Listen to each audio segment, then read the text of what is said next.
It's January and we're looking to ring in the new year with a bang. So for this month we got movies depicting ultra-violent battles to add an adrenaline boost to your watch list. One references silent era films and has quirky and cartoonish violence. The second references 80s apocalyptic films and turns up the amount of blood. And the third is all cyberpunk mayhem that evolves in the full gore. Welcome to Watch Assignment, the show where we help you in the never-ending search for what to watch. And to start the year off right, we're offering up 3 movie suggestions that are instantly available to watch this month on Tubi. I'm your curator, Mr. Streamface, and here's what we got for January 2025. To start the new year off right, we're adding some chaotic battles to your watch list, with each of these picks delivering their own unique brand of over-the-top action while escalating the violence and gore. The first is a bizarre and hilarious survival story that transforms into an all-out war of man versus nature, with slapstick brutality that's ridiculous, creative, and endlessly fun. The second is a campy homage to 80s dystopian tales that feels like a straight out of a comic book and damps up the ruthlessness of the violence. The third is a splatterpunk sci-fi horror film that delivers savage cyborg carnage that is pure insanity. Together, these films deliver non-stop action with widely different tones that make for the perfect month of ultra-violent escapism. Our first pick is the expansive black and white indie work of art, Hundreds of Beavers, released in 2024 and directed by Mike Cheslick. Jean Kayak is the drunken owner of a cider brewery in the 1800s, who loses everything due to some pesky beavers, and finds himself at odds with nature. He clumsily learns to navigate the wilderness through grit and dumb luck, and becomes a fur trader. He learns some tricks and traps from a master fur trader just to stay alive, but he ultimately ends up looking to kill hundreds of beavers, so he can win over the fur merchant, and also the heart of his daughter. This leads to an all-out showdown where it's man versus nature in the most absurd and spectacular way imaginable. And what starts out as a quirky tale of survival and slapstick comedy quickly spirals into a fever dream of chaotic, no-holds-barred battles against hundreds of beavers. The genius of this film lies in presenting itself as being from the black and white silent era, and using touchstones like Buster Keaton, or even Looney Tunes cartoons, to create many hilarious and inventive visual gags for its storytelling. There's even the inspiration from video games with the use of maps and inventory. And the creative gags used throughout slowly build into a surreal action-packed frenzy. But the violence is all executed with a cartoonish sense of humor, where the animal's mascot nature is carried through so they spill styrofoam peanuts instead of blood. What makes Hundreds of Beavers even more remarkable is how it was made. Director Mike Cheslick and his team went full indie, filming in the Wisconsin winter, using handcrafted props and leaning into practical effects. The throwback black and white style and the comedic tone that's achieved have you embrace the DIY nature of the production. You can see more behind-the-scenes footage over at the Letterboxd YouTube channel. This is the kind of movie that reminds us why indie cinema is so special. There's no mega-budget CGI overload. It's just pure creativity, heart, and a wild vision that delivers one of the most unique comedies to come along in a while. But don't take my word for it. Let's see how Hundreds of Beavers is rated and reviewed. It has a 4.2 on Letterboxd with users saying, "Rare Wisconsin W." Like if Buster Keaton were alive today and had an Adobe Creative Cloud subscription. IMDb has it at 7.7, and it's at 97% on Rotten Tomatoes.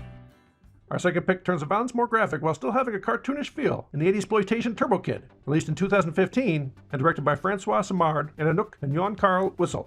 We're dropped into the post-apocalyptic wasteland set in the far-off year of 1997. Water is scarce, survival is a daily struggle, and it looks like BMX bikes are our primary mode of transportation.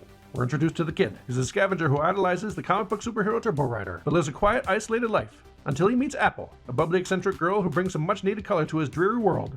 When a brutal warlord named Zeus, played by Michael Ironside, starts terrorizing the region with his army of killers, and a device that literally grinds people into water, the kid discovers a high-tech, superpowered weapon that belonged to his favorite comic book superhero. Armed with this newfound power and fueled by a desire to protect Apple and take down Zeus, the kid transforms into a reluctant, gore-soaked vigilante. This movie is pure, unfiltered retro magic, a love letter to 80s post-apocalyptic adventures wrapped in synthwave vibes and dripping with bloody action. What makes this movie shine are the lead performances, with Monroe Chambers as the kid giving an awkward, hesitant charm, and Lawrence LaBeouf as Apple bringing a wide-eyed optimism and childlike naivete that turns what could have been a generic sidekick into a scene-stealing star who would probably make a good Harley Quinn. Together, their performances combined with the BMX bikes, makeshift armor, over-the-top villains, and synth-heavy score have this feeling like an 80s childhood fantasy. And the violence adds to that feeling. From the very first bloody encounter, you know this film isn't holding back. The action starts small with some quick fights and splashes of blood, but as the story ramps up, so does the carnage. By the final act, the violence is so over the top that it's practically being used for comedic purposes.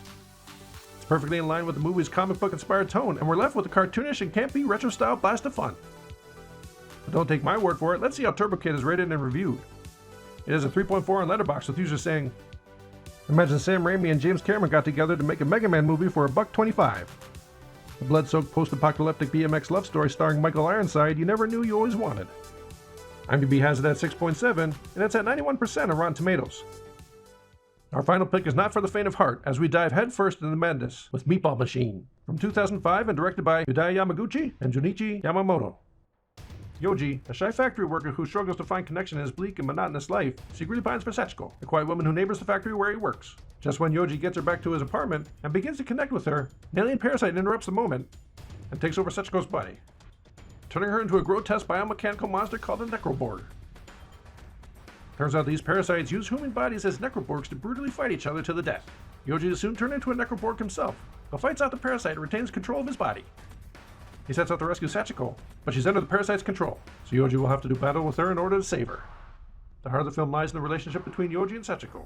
Even as their bodies are twisted and controlled by these parasites, there's a desperate human struggle to hold on to their love and identity.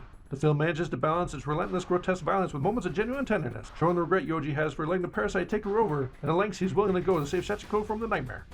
The battles between the Necroborgs are an onslaught of blood, gore, and horrifying weaponized body parts. It's gruesome, it's shocking, and yet, somehow, it's also darkly comedic in its sheer absurdity. But through all the carnage, the movie never loses sight of its emotional core of Yoji's determination to hold on to his humanity and his love for Sachiko.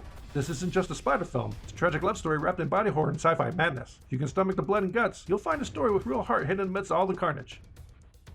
But don't take my word for it, let's see how Meatball Machine is rated and reviewed. It has a 3.1 on Letterboxd with users saying, "Gory with a chance of meatball machines. Outlandish and grotesque sci-fi body horror splatter fun. Highly entertaining and completely bonkers. Never a dull moment. Clearly not for everyone, but most definitely for me. And you? Love stories don't get better than this. IMDb rated it a little lower at 5.7. And there are not enough ratings for it on Rotten Tomatoes, so watch with caution. But you have your watch assignments for the month. The links for watching these films on Tubi are in the description below, so you have no excuse not to check them out. Unless you're watching this video at a later date, and then who knows if they're still available. After you've finished your assignments, or if you've already seen these films, leave a comment below with your thoughts or ratings of the movies, and consider subscribing to see what freak picks we'll have next month. Until then, happy streaming.